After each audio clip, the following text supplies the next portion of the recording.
152 mm Howitzer M1938, M10, Russian, 152-1938, 10, was a Soviet 152.4 mm, 6-inch, howitzer of World War II era.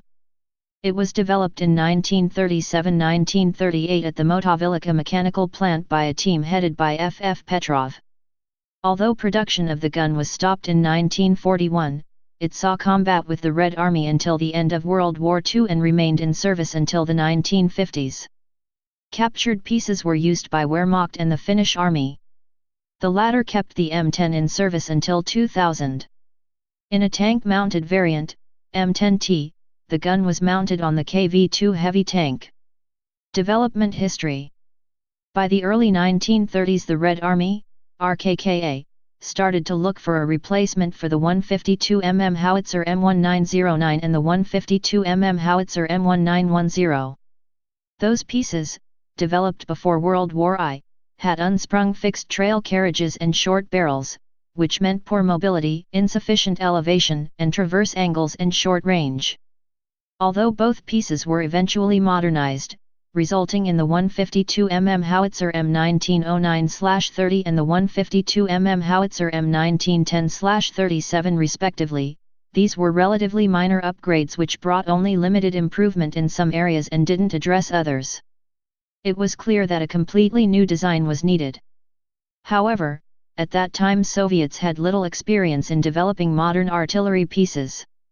Soviets initially tried to solve that problem through a collaboration with Germany. From its part, Germany, constrained by the limitations of the Treaty of Versailles, looked for a way to proceed with development, and joint projects gave them such an opportunity.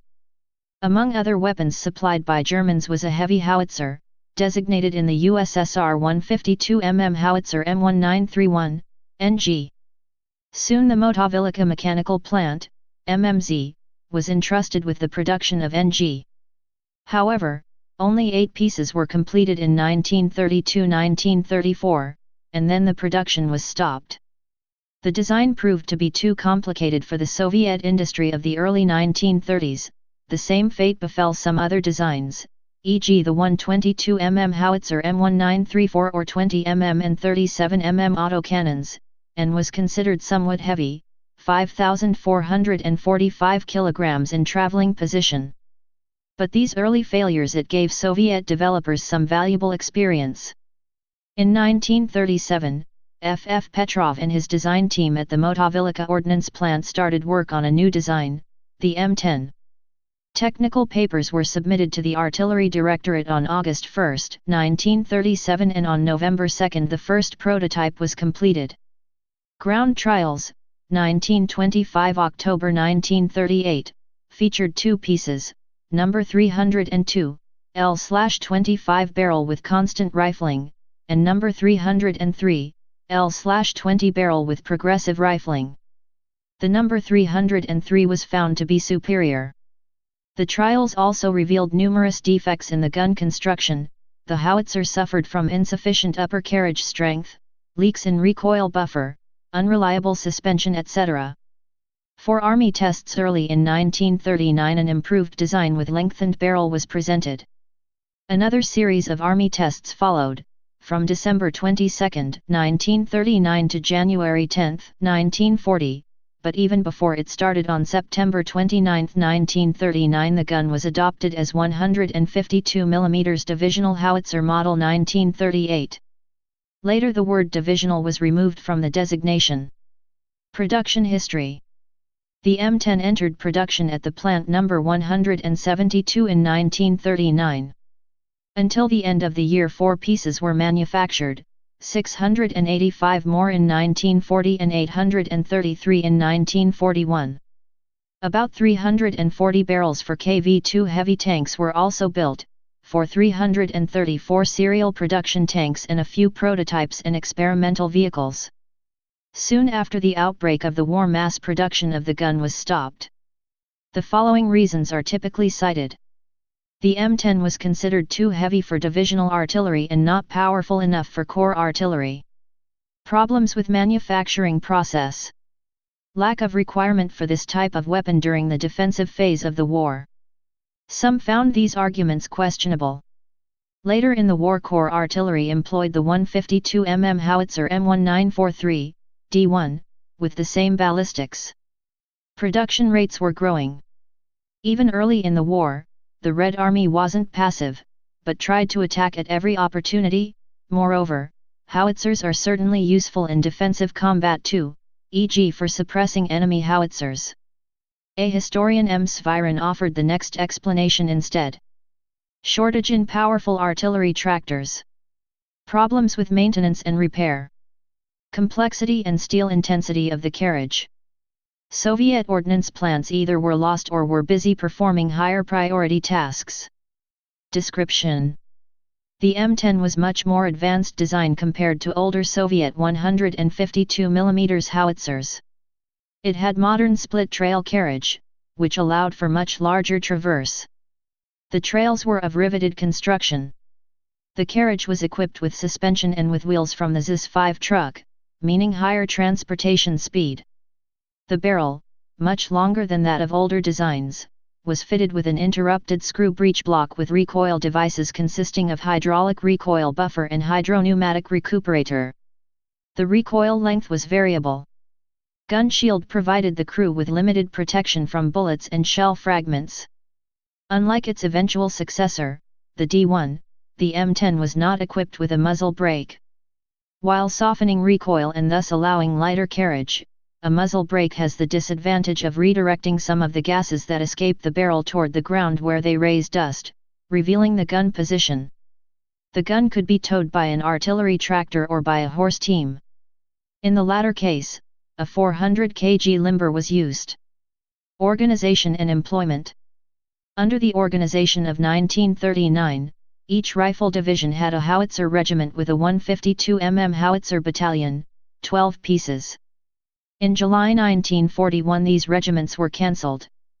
The same fate befell 152 mm howitzer battalions of motorized and armoured divisions. In 1944, Rifle Corps of the Red Army had one artillery regiment each. Those regiment consisted of 5 batteries, totaling 20 pieces, equipped with 152 mm howitzers, 122 mm or 107 mm guns. Reserve of the main command included howitzer regiments, 48 pieces, and heavy howitzer brigades, 32 pieces. Those could be merged to form artillery divisions. On June 1, 1941 the RKKA possessed more than 1,000 M10s. Many were lost in the early phase of the war. Combined with a decision to stop the production, it meant only limited quantity remained in service. These remaining guns in dwindling numbers were used for the remainder of World War II. The M10 was used against personnel, fortifications, and key objects in the rear.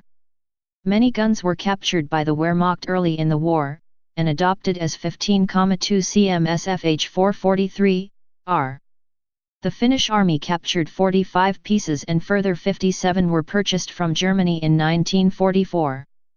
In Finland the howitzer, designated 152H38, was issued to 5 heavy artillery battalions and actively used in battle.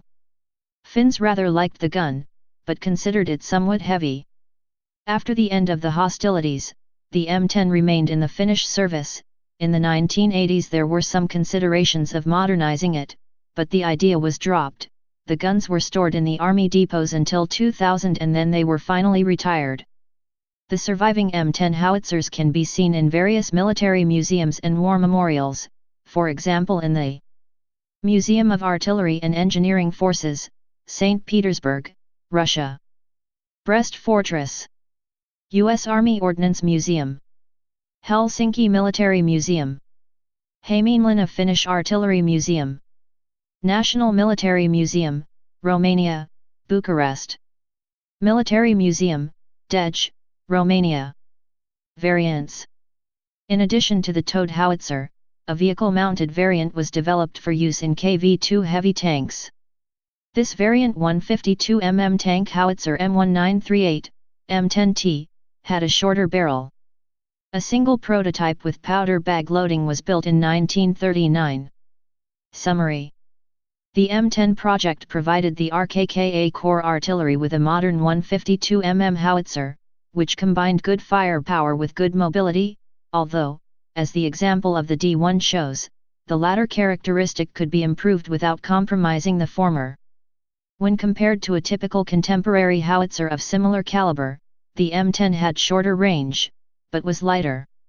E.g. the German 15 cm SFH-18 had a range of 13,325 m, about 1 km longer than that of the M10, but also weighed much more, 5,510 kg in traveling position.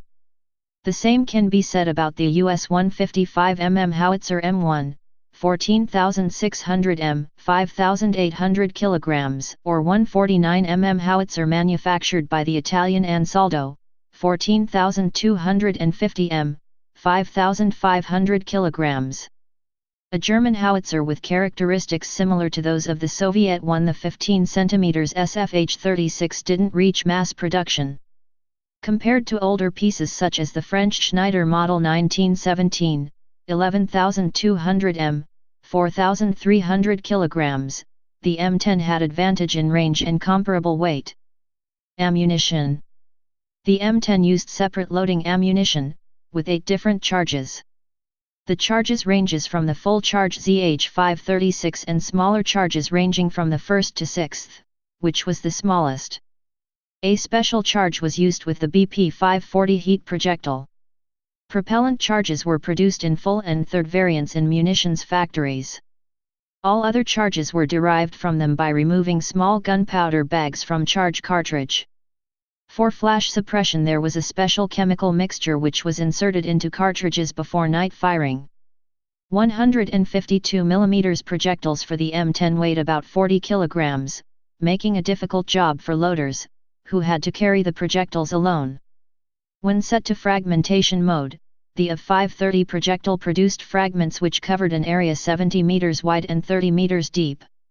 When set to high explosive, HE, action, the exploding shell produced a crater about 3.5 meters in diameter and about 1.2 meters deep. The AV-530 is still fired from modern 152 mm ordnance pieces of the Russian Army. The G530 HEAC anti-concrete shell had a muzzle velocity of 457 m/s when fired with the first charge. At a range of 1 km it had 358 m/s terminal velocity and was able to punch through up to 80 cm of reinforced concrete before detonating a TNT charge, which increased the total penetration to 114 cm. The G530 could not be fired with a full charge without putting the crew at risk of having the shell explode in the barrel. A special version of the shell, the G530SH, was developed to allow use with the full charge. The BP-540 heat projectile was not used during World War II. It had an armor penetration of 250 mm at an incident angle of 90 degrees, 220 mm at 60 degrees, 120 mm at 30 degrees. 152 mm howitzer M1938, M10. Type howitzer. Place of origin USSR. Production history. Manufacturer plant number 172. Produced 1939-1941.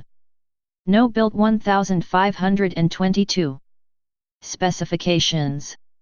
Weight combat, 4,150 kilograms. 9,049 pounds. Travel, 4,550 kilograms. 10,031 pounds. Crew 10. Caliber 152.4 millimeters, 6 in. Breech interrupted screw. Recoil hydropneumatic. Carriage split trail. Elevation -1 degree to 65 degrees. Traverse 50 degrees. Rate of fire 3 to 4 rounds per minute. Maximum firing range 12.4 kilometers, 7.7 miles. Sights panoramic. Please subscribe and thanks for watching.